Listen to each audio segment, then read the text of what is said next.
I went in the other day, I had no trouble whatsoever. I'm in. Huh? I'm in, okay?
Shabbat Shalom. Shabbat Shalom.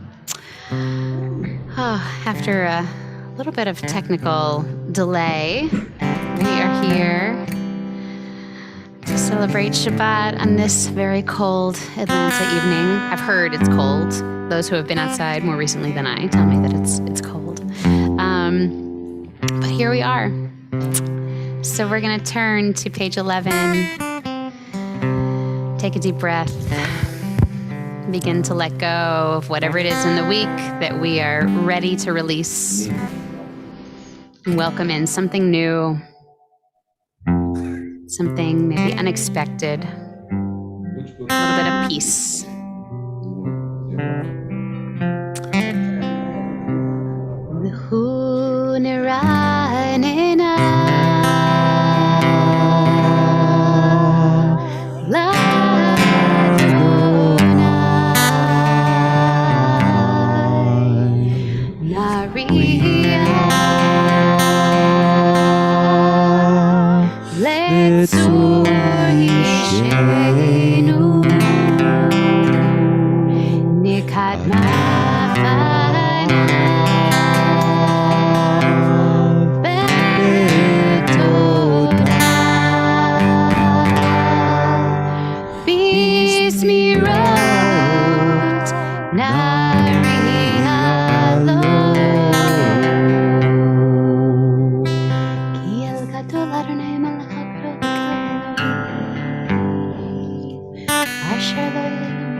Bottom of page 12. Arbaim Shana Amud Baro Vahomar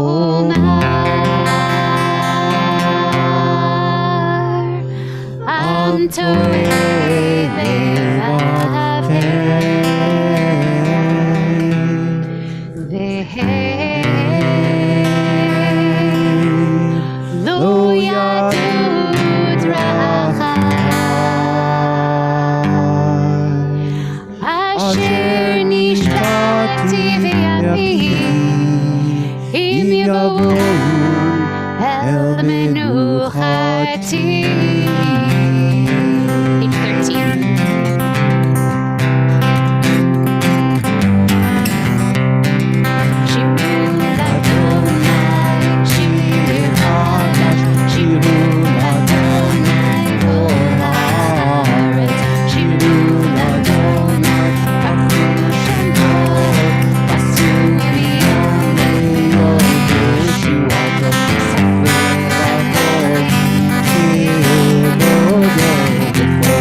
We're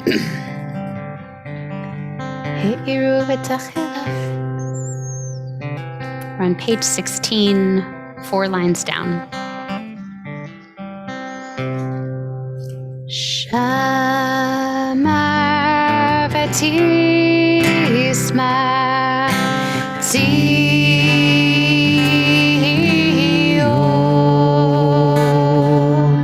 v'tagelna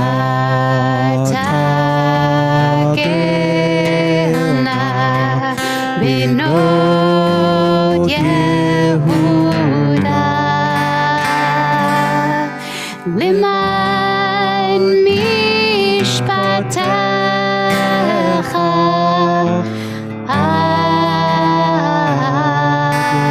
Adonai ki ata Adonai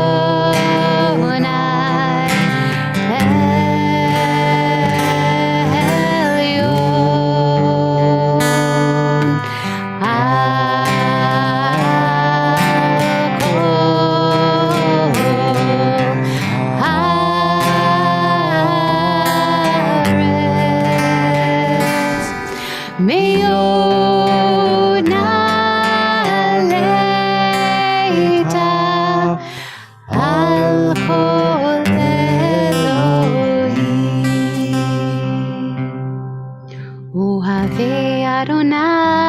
Adonai Sinura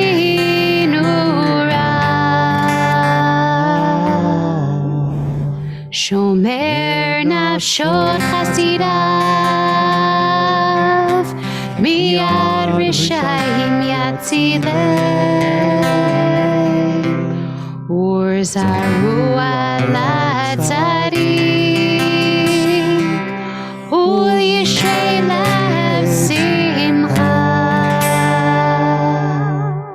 Simchu tzadikim baronai V'hodu lezecher kodsho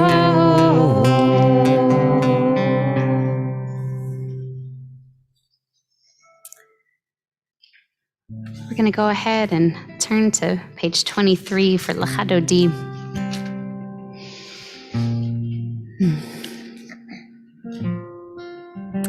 Just think to yourself if there is something or someone you've been waiting to see all week, what that feeling of anticipation feels like to finally arrive, to finally be in their presence, and really give yourself the gift of just being present, not doing, just being together. L'chadodi likrat kala b'nei Shabbat nikabela L'chadodi likrat kala b'nei Shabbat nikabela Shamor v'zachor b'dibor achad Hishmi'anu el meyuchad Adonai echad u'shemo echad L'shem al tiferet v'litilat L'chadodi likrat kala b'nei Shabbat nikabela L'chadodi likrat kala b'nei Shabbat nikabela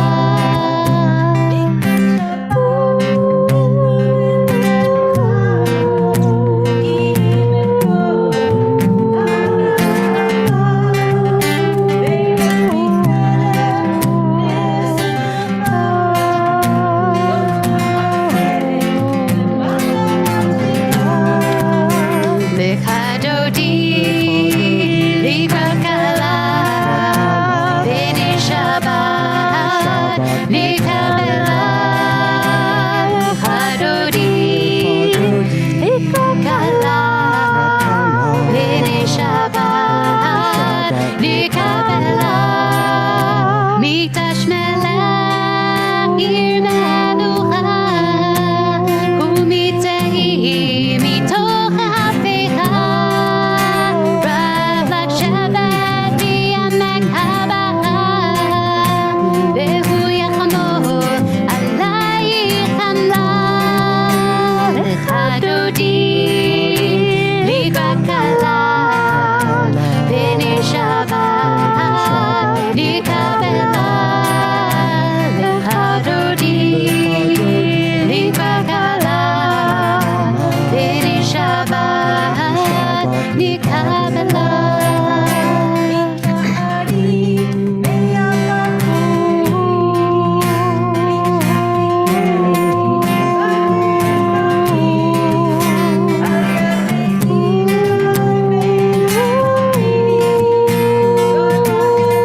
Shabbat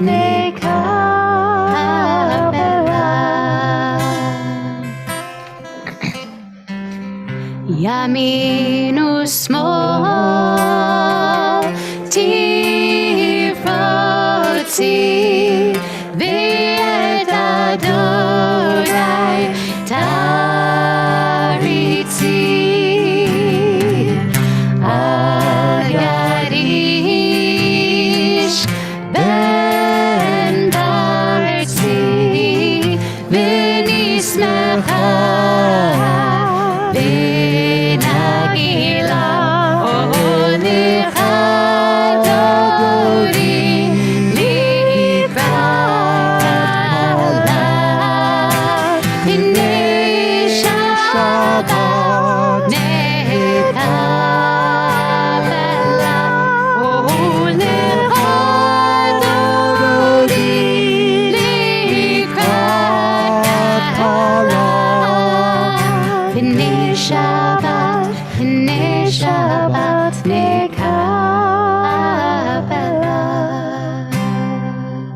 We're so ready to welcome her.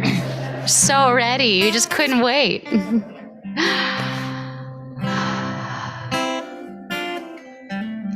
Boi b'shalom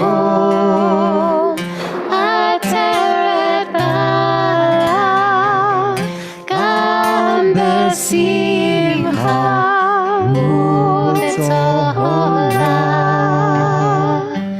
טוב אמונה עם סגולה בואי חלה בואי חלה בואי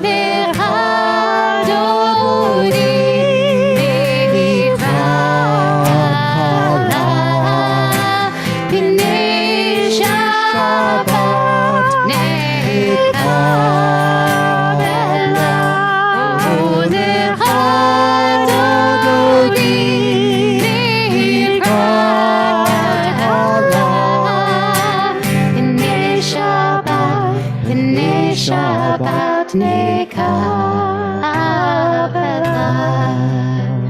B'nei Shabbat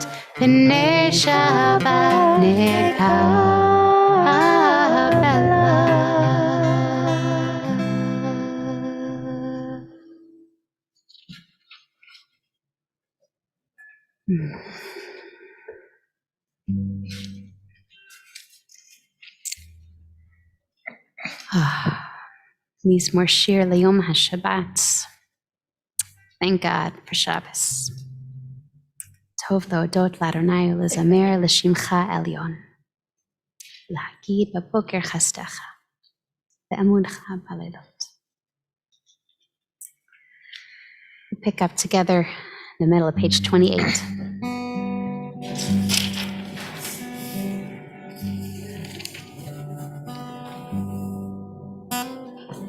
Tzadik ata amar yifra ke'eres balbano yizkar shetuli levet Adonai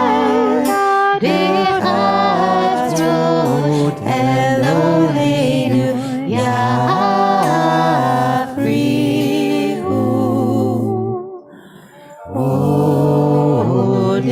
Odinun B'Seva Dishenim Merananim Yihu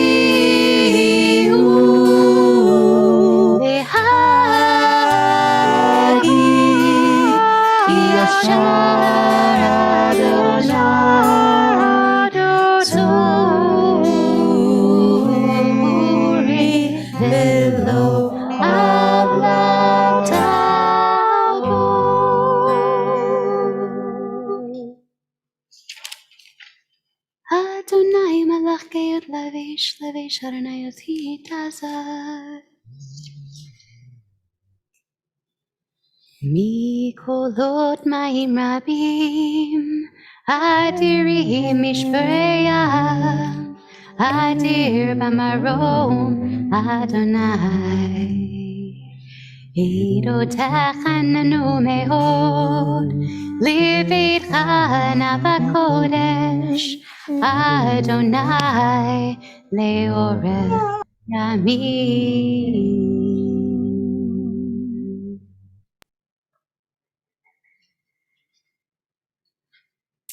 So we're going to go ahead here and rise for Baruch Hu, and I'll share some words of Torah a little later toward the end.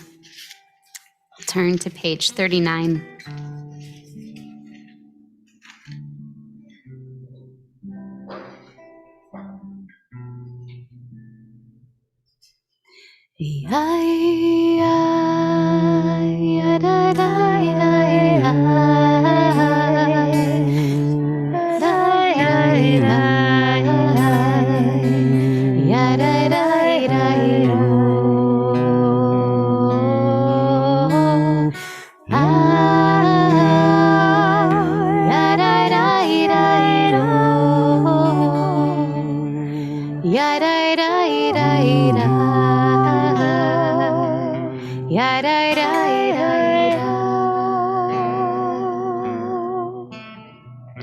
Baruch Hu et Adonai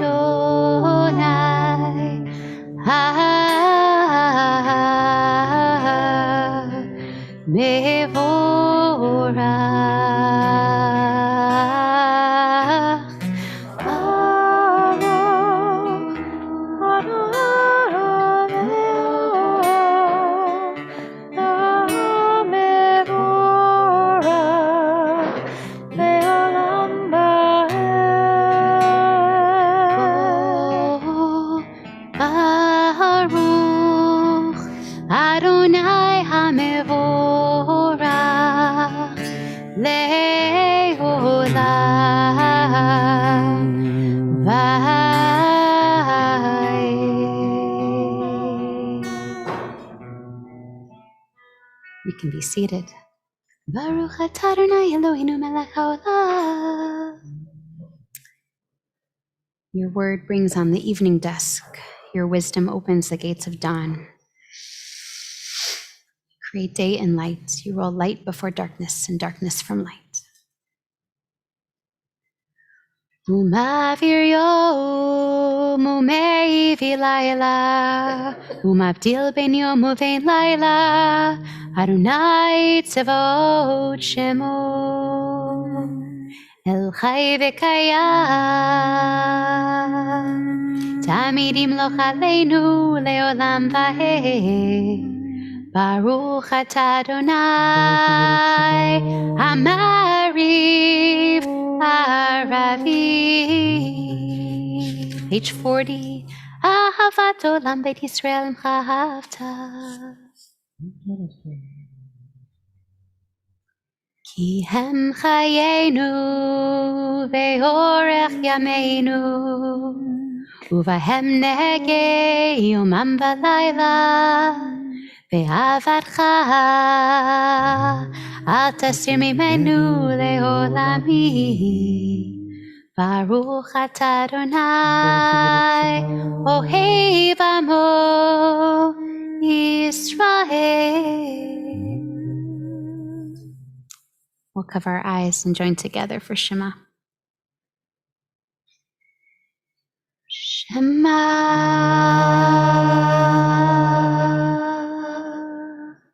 Yisrael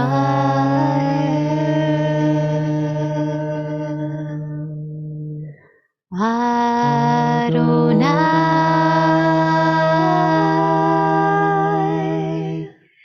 Eloheinu Adonai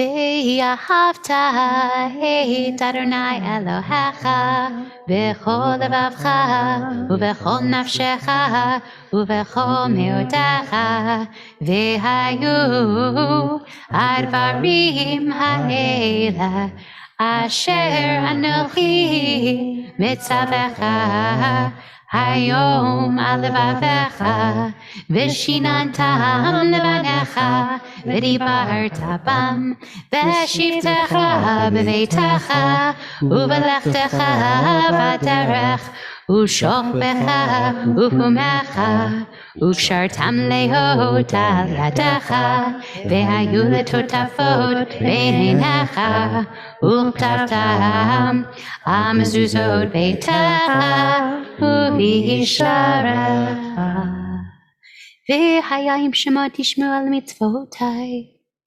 Continuing on your own on page 42 in Hebrew or in English or on the side of the page.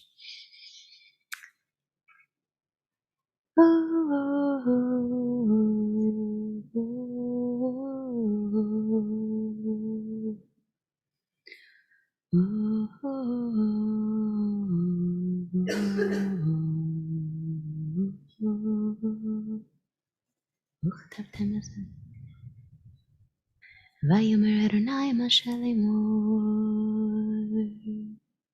Taber el bnei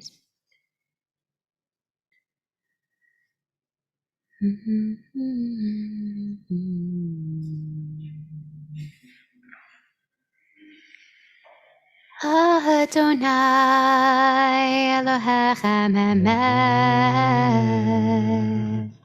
ve'emuna kol zot v'kayam aleinu.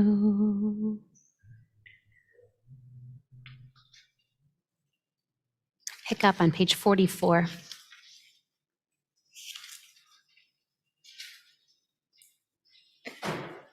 Malchuto beratzon kiblu aleihem Moshe u'Miriam u'bnei Yisrael chanu shira b'simcha rabba ve'amru chula mi chamocha v'elim Adonai mi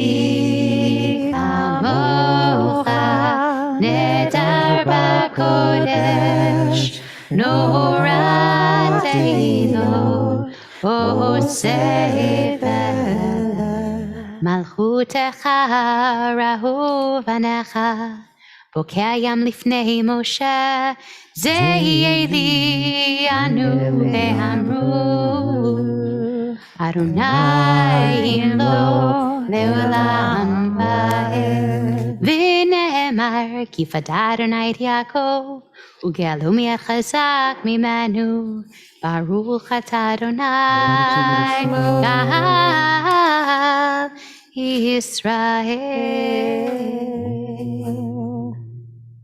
Hashkivenu Adonai Eloheinu l'shalom.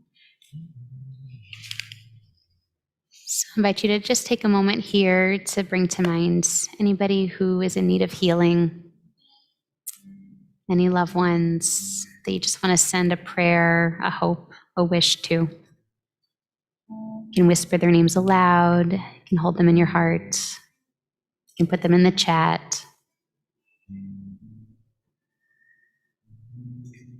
Sing on the top of page 45.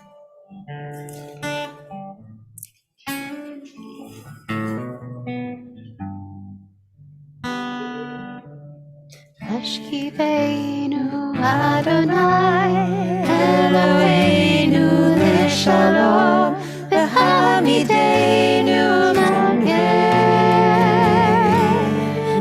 l'chaim. Hashkivenu Adonai Eloheinu l'shalom v'hamidenu malkeinu l'chaim. Hashkivenu Adonai Hashkivenu l'shalom v'hamidenu l'shalom. Hashkivenu Adonai Eloheinu l'shalom v'hamidenu malkeinu l'chaim.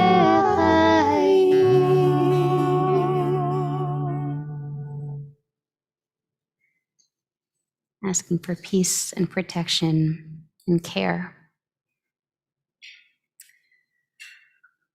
ושמור צאתנו ובואנו לחיים ולשלום מעתה ועד עולם, ופרוס עלינו סוכת שלומך. ברוך אתה אדוני הפורס סוכת שלום עלינו והכל עמו ישראל ועל ירושלים. We'll rise on the top of page 46 for Vishamru.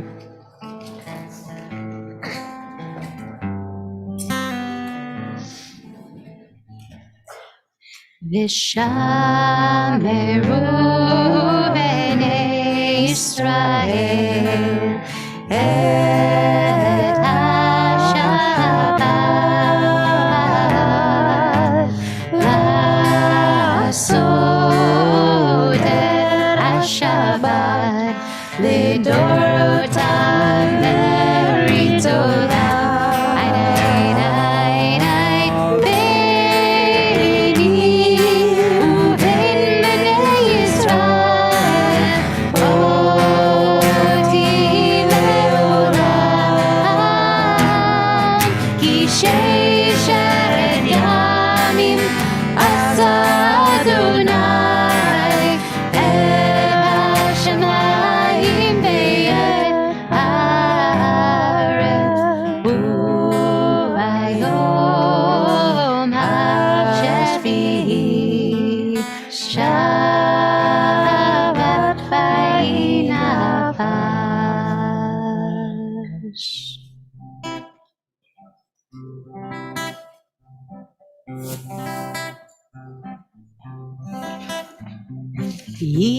יתגדל ויתקדש שמי רבה בעלמא דיברה חירותי וימליך מלכותי בחייכונו ימיכונו וחיי Beit Yisrael, Bakalahu Bisman Karibim Meru.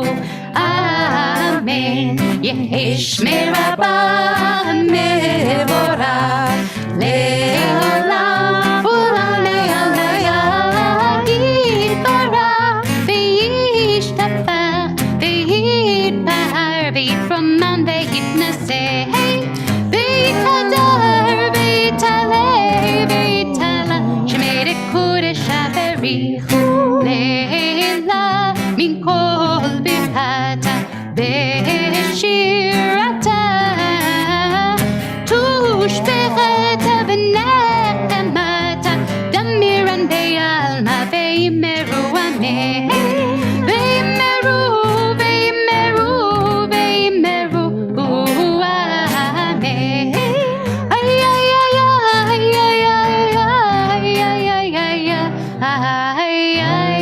ay.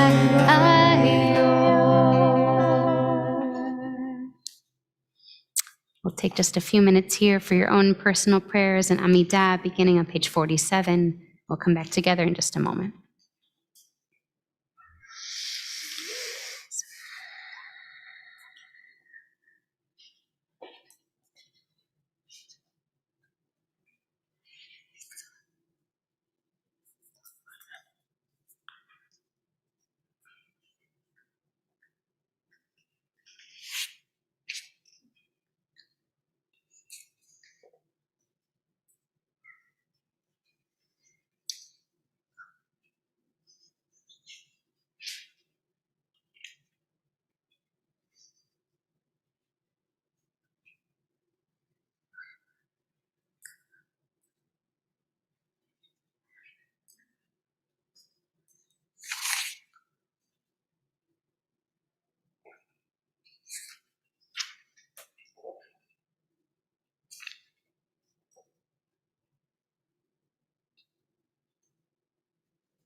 You can take a seat.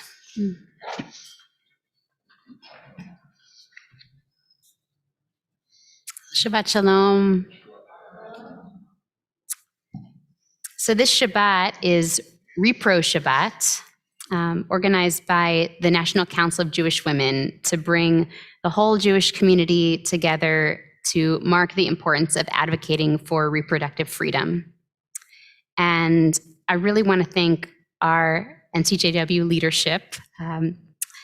We have like half the board of NCJW is our Or Hadash members. So I especially want to thank our co-presidents, Sherry Frank and Stacey Hayter Epstein, and Kathy and Mimi and all of our folks on the NCJW board for all of your leadership in making the Shabbat happen. And also for introducing me to Mimi, who will join me up here later tonight for a little bit of learning together. And I also want to acknowledge all the work that Hadassah has done as well, including our Hadassah Atlanta chapter president, Marcy Abrams-Feinstein, who's on Zoom right now, and all of Hadassah's work. So thank you. We are just really amazed and grateful to have such incredible, especially female leadership here at Or Hadash for our city. So Repro Shabbat began as a way to learn together within our Jewish communities about abortion justice. And we mark it on this Shabbat in particular because we read Parshat Mishpatim. This is when we read the verses that really undergird Judaism's approach to abortion. And I just want to say before I share some of this Torah with you and these texts that this material is really challenging. And it touches some of us very, very personally. This is a statistic that I just learned, but I have not been able to get out of my head, which is that 1 in 4 people who can get pregnant will terminate a pregnancy by the age of 45. It's 25%. And that includes people who are here with us tonight, and that includes people that we love. And so if at any point this is too much, or you need to take a break and take some space, take care of yourself and do whatever you need to do to be able to feel good in your body and in your soul. Okay, so a little Torah. Here is the original law as it is written in our Parsha in chapter 21 of Exodus, verses 22 through 25. There's a case law that is brought, a particular scenario. When men fight and one of them pushes a pregnant woman and a miscarriage results, but no other damage ensues, the one responsible shall be fined according as the woman's husband may exact from him, the payment to be based on reckoning.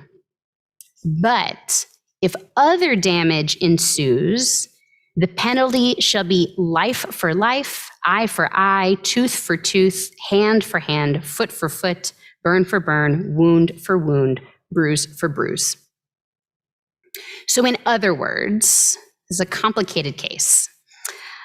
If someone accidentally causes a miscarriage to take place, they are obligated, according to the Torah, to pay financial reparations only. This case is not to be treated as a manslaughter case or a murder case, which would demand the death penalty. And the other damage that would demand the death penalty, the life for the life, would be the death of the pregnant person or some other serious punishment relating to the damage that's been caused, eye for eye, tooth for tooth, etc. So according to the Torah, causing the termination of a pregnancy is awful and it's serious, but it's not considered murder. And already in the time of the Mishnah, circa 200 CE or so, the rabbis wrote that when a pregnant woman is experiencing a difficult labor and her life is at stake, as long as the baby's head has not emerged from the mother's body, the mother's life and safety take precedence, always, and abortion of the fetus was permitted. As Jewish law continues to develop, rabbis continue to engage this question: what does it mean? How broadly does it apply for the life of the pregnant person to be in danger? What cases are included in this? And so great legal scholars like, for example, Rabbi Jacob Emden, who is a leading Orthodox rabbi in Germany in the mid-18th century, ruled that abortion is permitted even if the mother's life is not in jeopardy, but only so as to save her from woe associated with it that would cause her great pain. So this included emotional pain. This included psychological pain. That too, those cases too, abortion was permitted. And so often these issues in our current conversation are discussed in the abstract. And they're often discussed as if people who decide to terminate a pregnancy do so willy-nilly. And I think it's really crucial to lift up the stories, the current stories, the close stories that are underneath the headlines. So I want to tell you one story tonight in light to kind of bring these particular cases home and make them personal. Many of you may know our members, Dan and Karen Weinberg, and their daughter, Andrea, or Andy, shared her abortion story publicly last year on social media. And so with her permission, I want to share a little bit of her story with you. So in her words, in 2015, at the age of 31, at the height of my career and just before officially launching my business, I became pregnant unexpectedly and unplanned.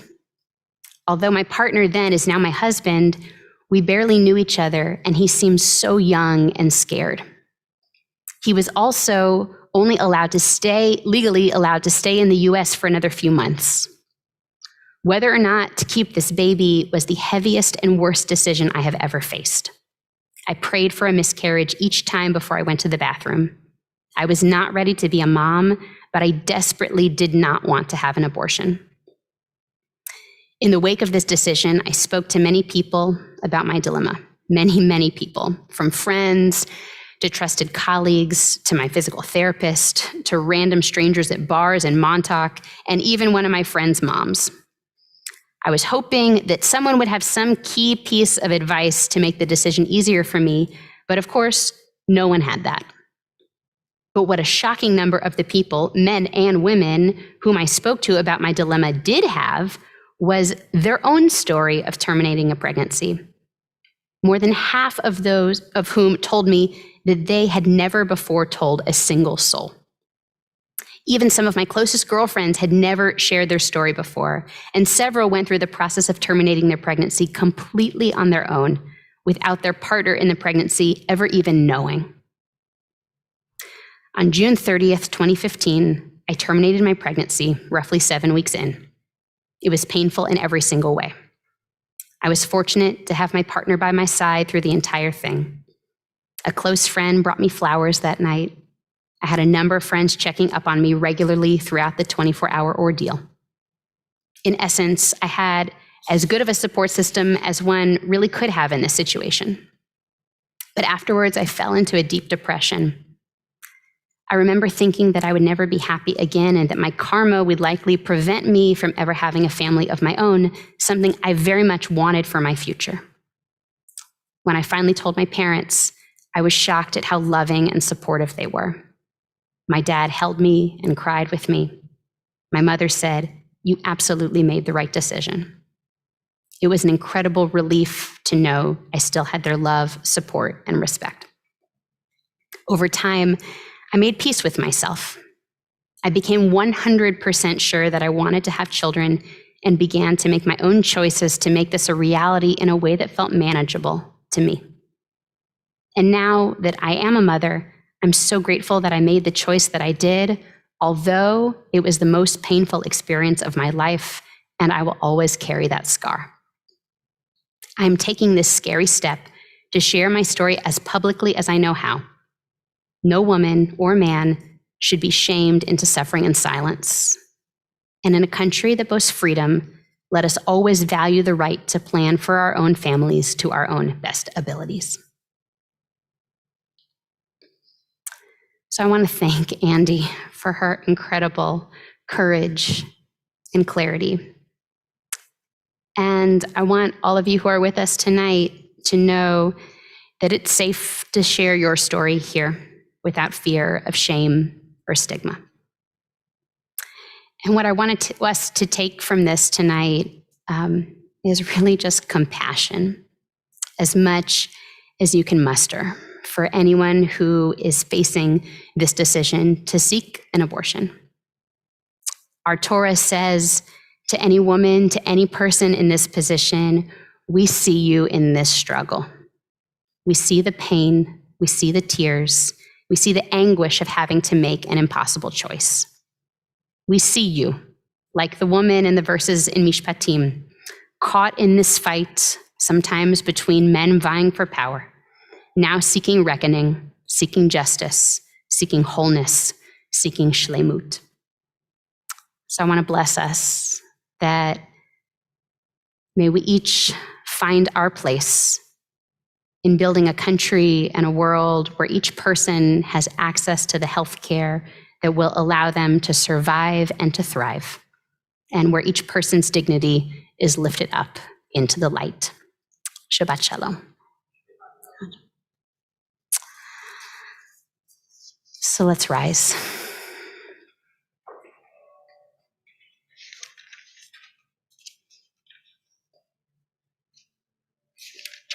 We'll turn to Aleinu on page 56. Aleinu, it's up to us, it is on all of us to envision a world, Bayom Hahu Yeh Adonai Echad V'Shmo Echad, where oneness, where God's dignity and love are manifest for every single person, for every single creature. Aleinu l'shabeach l'adon hakol, l'teit gdula l'yotzer b'reshit, shelo asanu kegoyei haratzot, v'lo sananu kemishpachot ha'adama, shelo sam chalkeinu kahem, v'gor aleinu kechol hamonam, v'anachnu porim u'mishtachavim u'modim lifnei melech malchei hamlachim hakadosh baruch hu.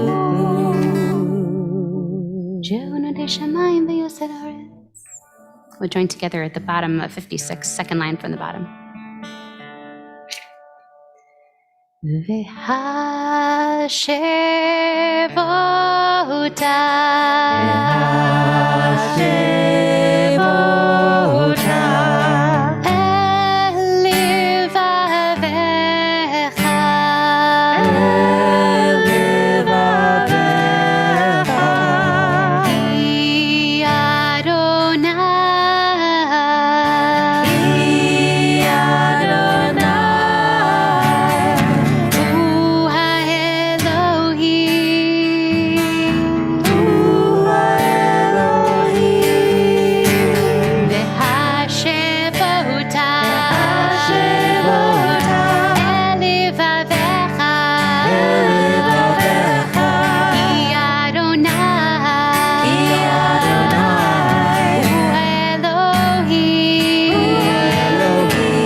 Turn to Mourner's Kaddish on page 58.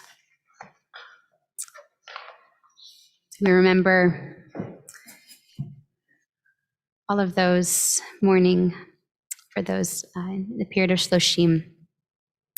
Harry, Aaron, Archie Rosenfeld, Lester Breen, Gloria Gary, and Ruth Crafton, as well as in the coming week, the art sites of Chaim Lukowski, Pauline Marks, Marilyn Rita Purley, Ethel Drexler Dalmat, Harry Leibovitz, Mary Weitz Friedman, Isaac Mike Wiersba, Norman Shaven, Linda Young Barnes, Donald Langstein, Bennett Ginberg, Ida Plotnikov, Saul Friedman, and Benjamin Eisenberg.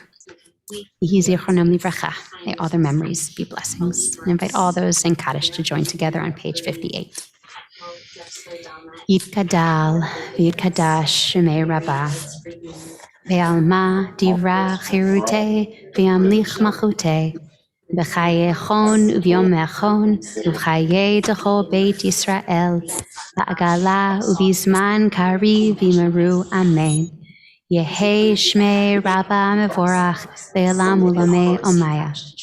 Yitbarach v'yishtabach v'yitpa'ar v'yitromam v'yitnaseh v'yitadar v'yitaleh v'yitalal shmei dekudesha barichu le'ela min kol birchata v'shirata tush b'chata v'nechamata da'amiran be'alma v'imru amen. Yehi shlama rabba min shemaya v'chaim aleinu ve'al kol Yisrael v'imru amen. Oseh shalom b'mromav hu ya'aseh shalom aleinu ve'al kol Yisrael ve'al kol yoshvei tevel v'imru amen. The one who makes peace on high make peace for all of us, for all Israel, for all humankind, and we say amen. Shabbat shalom. So just after we conclude and say Kiddush and Birkat Kohanim, we'll transition and I'll invite Aleinu v'al kol Yisrael v'yifei tevel v'yimru amen.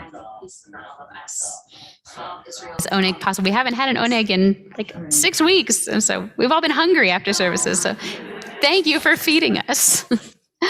And I want to invite Gail to share other announcements about what's going on here in the coming week and weeks. Use this mic here. Yeah. Yeah. Move this down. Shabbat shalom, everyone. Shabbat shalom. Thank you all for joining us for this special Repro Shabbat. There's a lot of things going on this coming week at the synagogue as well.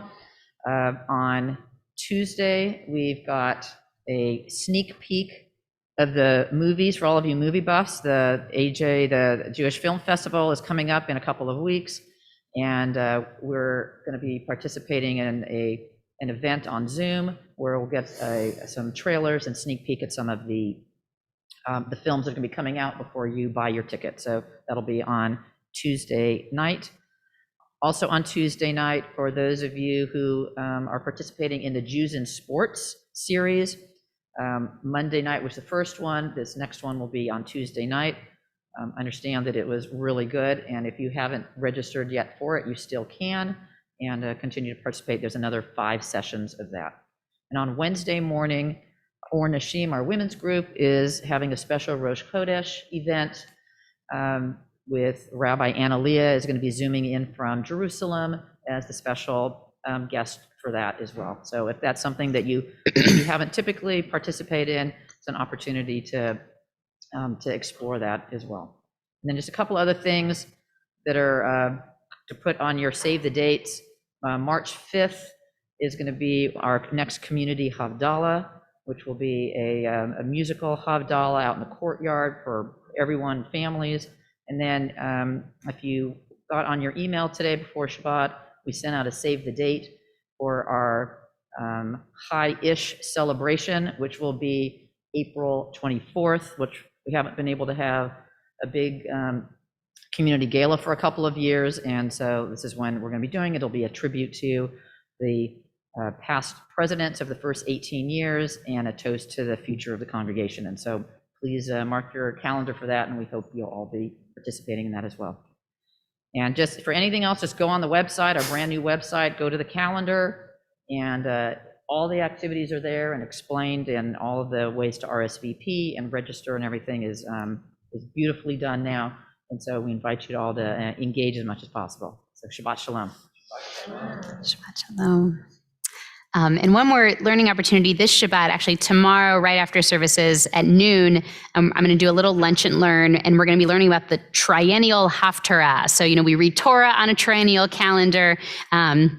There's a proposal in the conservative movement to read Haftara also on a triennial calendar, and we're going to learn about what that would look like and what it might look like to implement here. And so if you're curious or want to learn together, it'll be in person and on Zoom, so it'll just be at the normal service link. Just stay on with us right after services.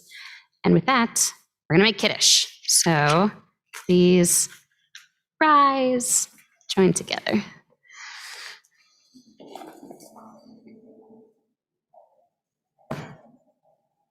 Oh, wait, we have kids here. Can we do like the tallis thing? Yeah, okay. Yeah. Did we lose them? Yeah, get them. We need them.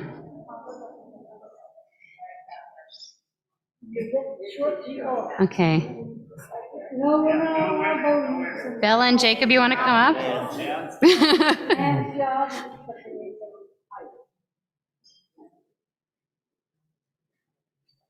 Go help them. Come on. Got two more coming. Thanks. You're taller than most. Yeah, good to see y'all. You're not going to be the only ones up here, I promise. Joss and Emmy are coming. Or at least Joss. Oh, no, here's Emmy. Okay. Yes. Yay, yay. Just brought, yay.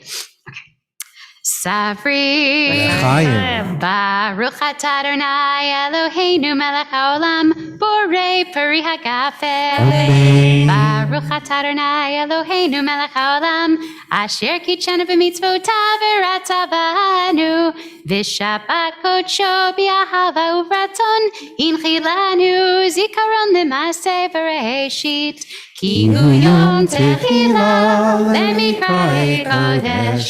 Zecher l'tziyat Mitzrayim, ki banu v'charta, ve'otanu kidashta, mikol ha'amim, v'shabbat kodshecha, ve'ahava uvratzon, hinchaltanu.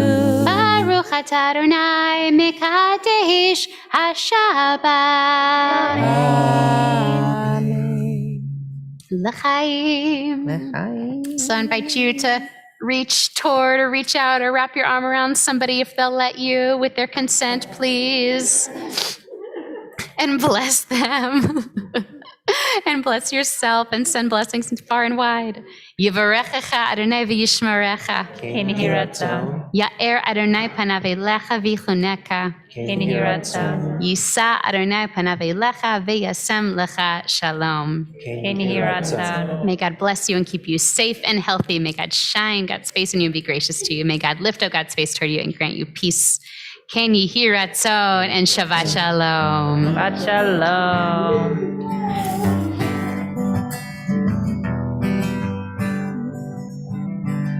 Cheers over there. Cheers.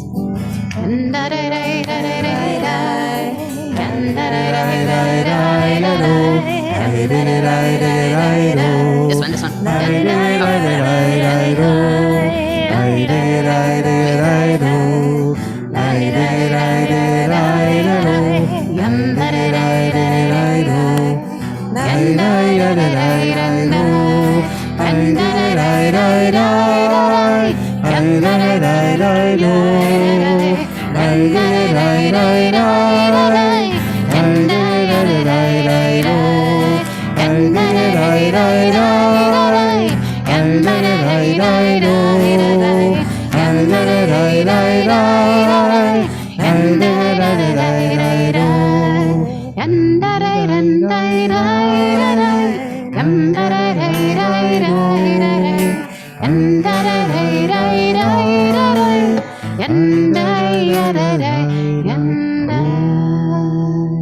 Let's do one more round.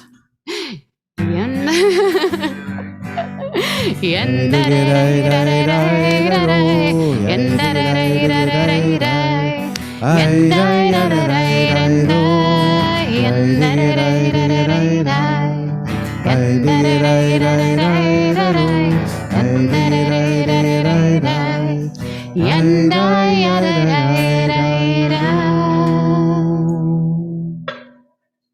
welcome. Thank you so much. Thank you That so much. Service was just gorgeous. I'm so glad you're here. This is so nice. This is the first time like really doing something like this since Really? I've been here. Yeah. Oh, wow. So it's just like nice to be in conversation and not just like talk at you. So nice, it's so good. nice. So, folks, this is Dr. Mimi Zeman, and I'm going to share a little bit of her bio, and then I get to just ask questions and interview you. So Mimi Zeman has treated frozen limbs on the highest mountain. This is just a little bit. I didn't do the whole thing. Delivered triplets near the deepest ocean trench, tap danced through Broadway studios, and has been a suburban mom of 3. Her early career as a successful academic at Emory University School of Medicine included the roles of associate professor, director of medical students, founder and director of a fellowship in family planning, educator, and researcher. With a national reputation, she was a founding member of the Scientific Society of Family Planning and a member of CDC committees that wrote guidelines on U.S. contraceptive care. She is a passionate advocate for women's rights and has testified before the Georgia legislature several times against bills that have no basis in science. Mimi attended Orthodox day schools in New York through high school, and her 3 kids attended Hebrew Academy, now AJA, for grade school. And we're so grateful to have you with us at Orthodox tonight. I'm going to move this. So tell us just a little bit about your background and what drew you to work in reproductive health. Well, first of all, thank you for having me, and thanks to NCJW for Repro Shabbat, which is amazing. And I just have to say, I get these weather alerts, and today it had a red flag, which I've never seen before. I've seen tornado warnings, storm warnings, and I'm like, what's a red flag? Yeah. Oh, we're doing Repro Shabbat. Okay. So yes, I'm from New York. My mom divorced when I was young, and my grandmother was divorced. So I was raised by very strong, independent women and learned about women's struggles and rights from a very young age. In high school, the ERA was on the front page of the newspaper every day. The Equal Rights Amendment, the battle for it, was never passed. And that got me very spirited. And when I thought of going into medicine, I went into medicine to be an OB-GYN. I wanted to do something for women. So after residency, I did this fellowship in family planning. At the time, in California, it was the only place that had a fellowship like that. And then was recruited to Emory to lead the program here. Now, it is in maybe 30 universities around the country and has become a full-fledged subspecialty of OB-GYN. And the idea behind that was to make abortion care mainstream. So it's a full-fledged specialty. Right. Is it mainstream? Not really. Yeah. But that is what, the intention is and the work is about. Beautiful. Beautiful. Thank you. So, so I shared earlier this really, to me, startling statistic Yes. that 1 in 4 people who can get pregnant will seek an abortion and before age 45. Mm-hmm. And I think for many of us that is very startling, and often because it's very taboo to share these stories publicly. And so I think it'd be helpful if you could share a story of maybe a patient or someone you've worked with who sought care for an abortion. And Yeah.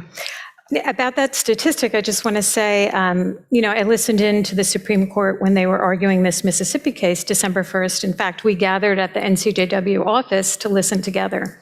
And they brought that statistic up.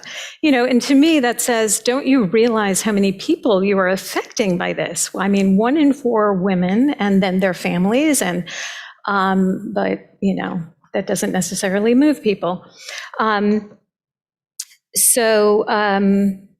I actually had a friend send me a story because it has to do with the recent Texas law. As you all know, Texas banned abortions as of 6 weeks. And so she works here in Georgia and saw a woman, so I'm going to read her words. Last month, I was caring for a single mother who left her 3 children at home to fly to Atlanta from Houston for the day to have an abortion. She was alone, away from her support system, and felt she had no other option, barely able to care for her children now, and worried about the impact of the pregnancy on her ability to keep her job and her home. She told me how sick she got in her prior pregnancy and how she had no idea how she would be able to manage. And despite this journey she took, she was able to make it, borrowing money from friends and having support for her kids. She said she was lucky, thanked me. It's difficult to know exactly what would have happened if she did not have that option. Some of you may think, what about contraception? Yes, there are options that can be used to reduce the risk of getting pregnant. Now, that was brought up at the Supreme Court hearing, too. I don't understand why people don't use contraception. Well, actually, they do, and contraception fails, believe it or not.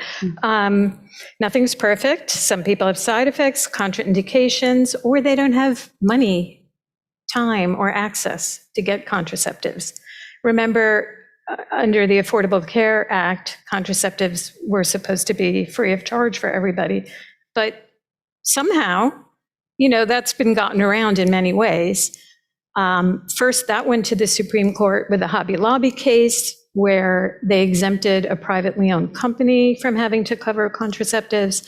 But then during the Trump era, they brought another case to the Supreme Court, and the Supreme Court then ruled that it was okay for any organization, any nonprofit, company, university, anybody to decide they didn't want to cover insurance coverage for contraceptives. If it didn't have to be religious, it could just be moral reason. Yeah. So, there are a lot of reasons. So that's that. There was another, person that I know recently who was a Jewish religious woman who didn't find out until her routine ultrasound scan, which is at about 18 weeks, that she had a fetus with a severe anomaly. And it was so painful to have to terminate that pregnancy. But those are the things that happen. Because the other question that arises is, well, this Mississippi case is about allowing pregnancy to 15 weeks, but typically we do the scan for fetal anomalies later than that. So, there are a lot of issues involved, so. Thank you. No, it's helpful just to personalize this and really get very specific here. So often in the public discourse, this is a very, like most things, incredibly polarized conversation, pro-life versus pro-choice. That's often the way the conversation is framed. And I think what is very interesting is that Jewish law, as a choose life is like the watchword of Judaism. If we had one commandment, it would be choose life. But clearly, the Jewish law is much more nuanced than the binary would lead us to believe. So, what's your take on this polarized language? How do you speak about this with nuance and care, and to try to get beyond the polarization? I don't think that we have great language right now to use just terms to say what you believe in. Yeah. I actually came across something interesting that NPR had written, because they're journalists and have to have language that is fair to all people. So I thought that was kind of an interesting thought. And when you say pro-life or pro-choice, you're labeling a person, right? That's your belief. And they said we should frame it towards the actions. So an abortion rights supporter, your action is you're supporting something, or you're an advocate, or you're an abortion rights opponent. So, the problem with pro-life is it implies that the people on the other side are against life, which is not the case at all. Right. The people who want to keep abortion legal are focusing more on the mother's situation, and the people that want to be against abortion at all costs are focusing on the fetus, So, some of the language that you'll hear now is, anti-abortion instead of using the term pro-life. Pro-women or reproductive justice are terms that are used for people who support abortion rights. Yeah. Reproductive justice was a term that actually comes out of Atlanta. And I tried to, let's see if I have that exact, okay, I don't know how many of you know the organization Sister Song. It's an Atlanta-based organization founded by women of color who really wanted to start talking about abortion in a very inclusive way. They felt that it hadn't been yet. So they came up with this term reproductive justice.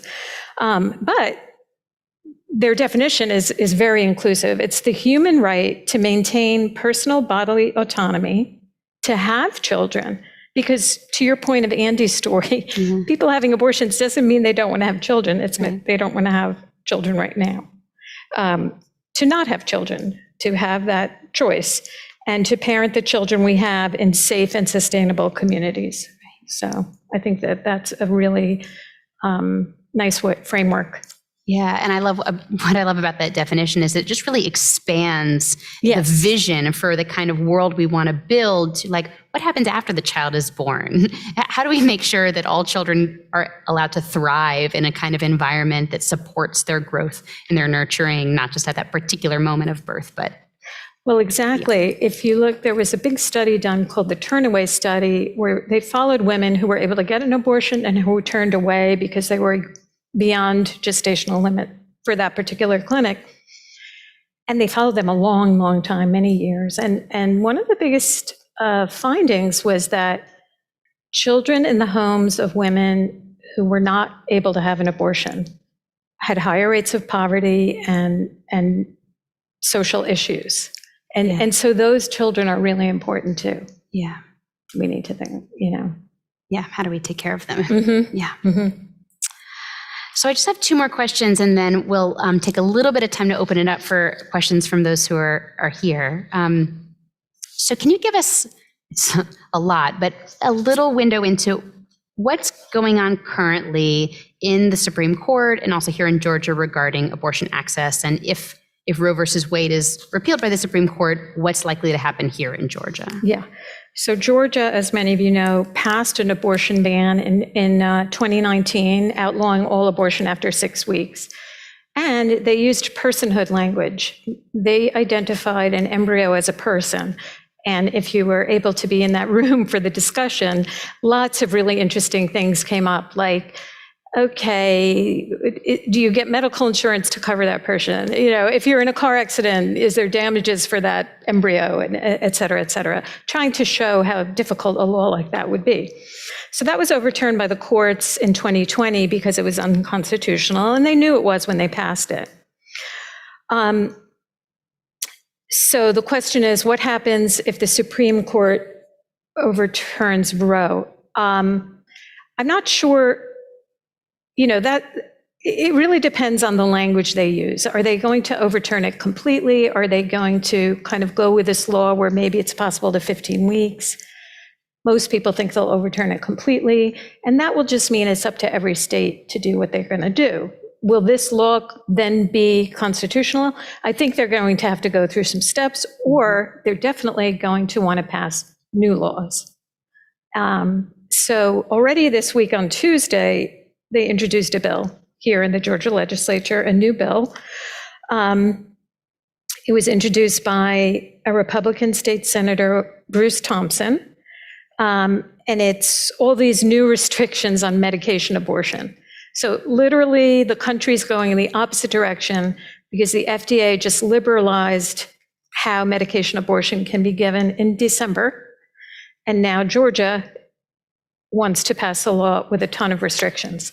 But the Speaker of the House said he doesn't really want to pass new laws right now.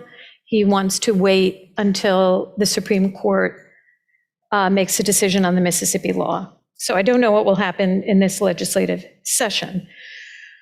On the other side, I knew that this was in the works and it hasn't been officially announced yet, but there will be a new bill introduced on Monday called the Reproductive Freedom Resolution, which will not be passed, but it is a Georgia bill that will be all about giving women access to abortion.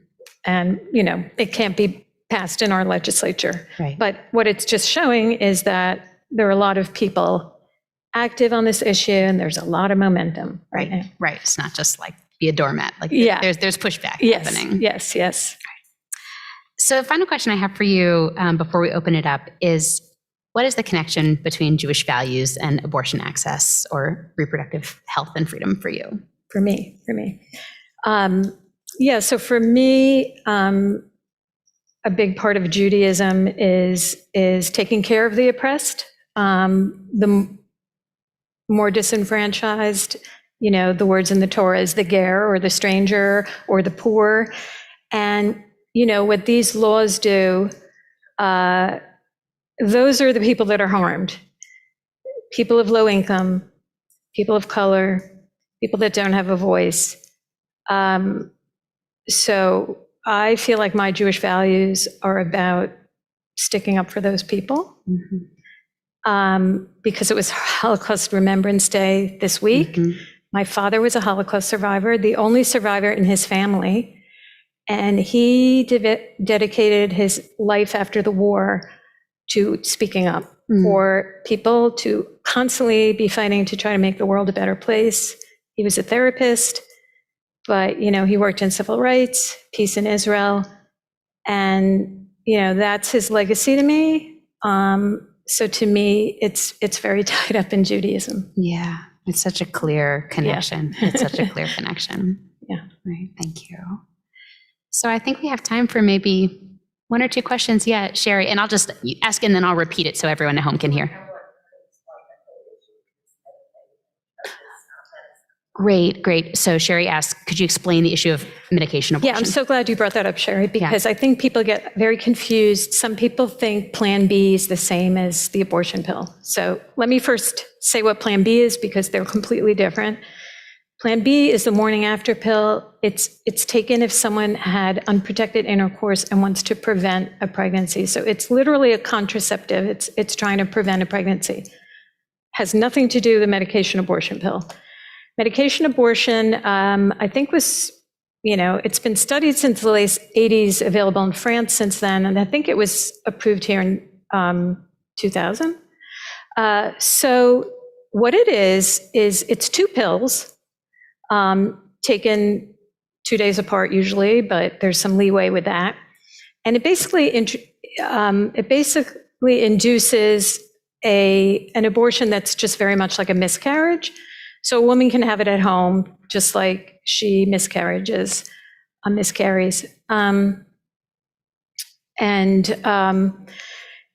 hope is that as states create more and more barriers, these pills at least can be mailed. One thing that happened in COVID is, people remember weren't allowed to go to hospitals, to doctors' offices. We had to expand telehealth and offer services at home. And first of all, the government agreed that abortion was considered, quote unquote, essential healthcare. So it could be provided in all of these ways. And they collected a lot of data. And the data showed that a woman didn't need to even be seen and she could safely have a medication abortion. It can be taken through 10 weeks, by the way. So that's why the FDA met and decided in December that they would liberalize access based on science that was collected during COVID. And so then you get states trying to then impose barriers again. Did that answer your question? That was really helpful. Yeah, I was thinking the same thing too. So, good.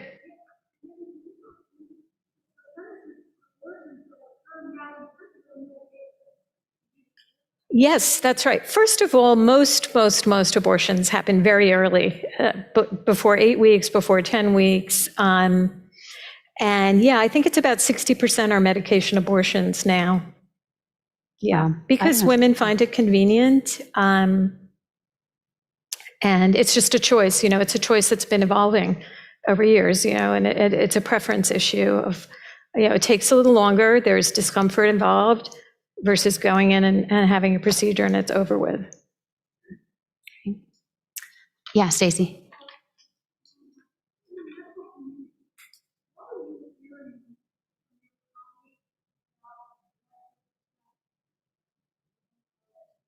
Yeah, that's such a great question. Thank So you, the Stacy. question was, in the medical community, what are you hearing from your colleagues about what to expect when Roe is overturned? Yeah.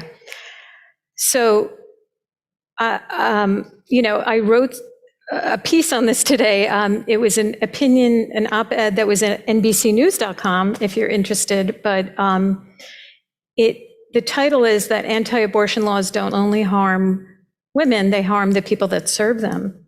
And the argument I was making was that these laws that impede in medical practice make nurses and physicians and other professionals violate their oaths of practice, because their oaths are to ethical principles.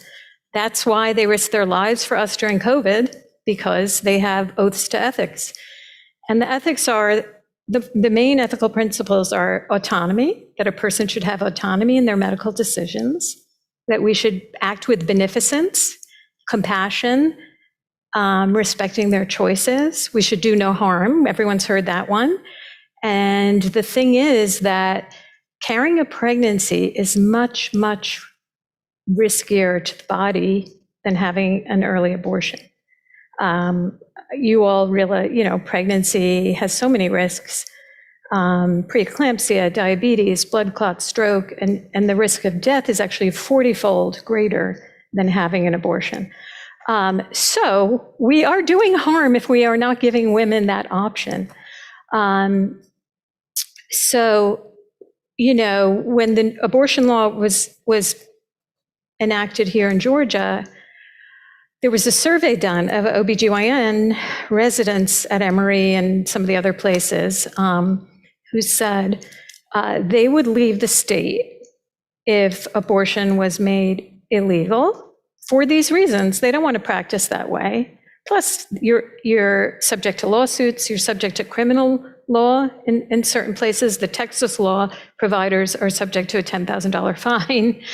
So if half the states are going to have no access and half are, people are going to want to practice where it's more liberalized with their principles. And for that reason, all the major medical societies oppose these laws. Even the AMA, which is historically more conservative body, American Medical Association, American College of Obstetrician Gynecologists, the family planning physicians, the pediatrician societies, they all oppose these laws for that reason. So I think the medical community right now, I think you've all seen the news, is very, very stressed from 2 years of COVID. This just adds to that. And I just want to extend that in a much less frequent way, but rabbis that I'm speaking to too, far rarer than the physicians, but so I'm thinking in particular of a friend's father who's a rabbi in Houston who wrote very publicly after the Texas law was passed saying, according to my understanding of Jewish law, there are times when not only a woman is permitted to have an abortion, but actually is required to have an abortion if her life is at stake. And so it is my due diligence as a rabbi to counsel that woman in a pastoral setting to say, you must have an abortion. So if I have to do that, according to my religious freedom, arrest me, because that's what I'm going to do in a moral sense of obligation. Yeah. So it was a very, very powerful piece. And, we'll see if other clergy find themselves in that position as well. That's hard to hear. So I think we'll close for now, and then I'm sure we'll talk more over the ONEG. But I just want to say that, for those of you who want to be involved more in this work and do advocacy in this work, really encourage you to be involved through NCJW or through Hadassah. and the 73 Forward campaign that NCJW works on to ensure abortion access is strong and building. I think there's over 900 synagogues throughout the country, 900 Jewish communities observing Repro Shabbat this weekend. So it's really incredible. And just want to, again, thank you, Mimi, for joining us and for being our teacher. Thank you for your beautiful sermon and for dedicating this Shabbat. Thank you. All right. Thank you, everybody.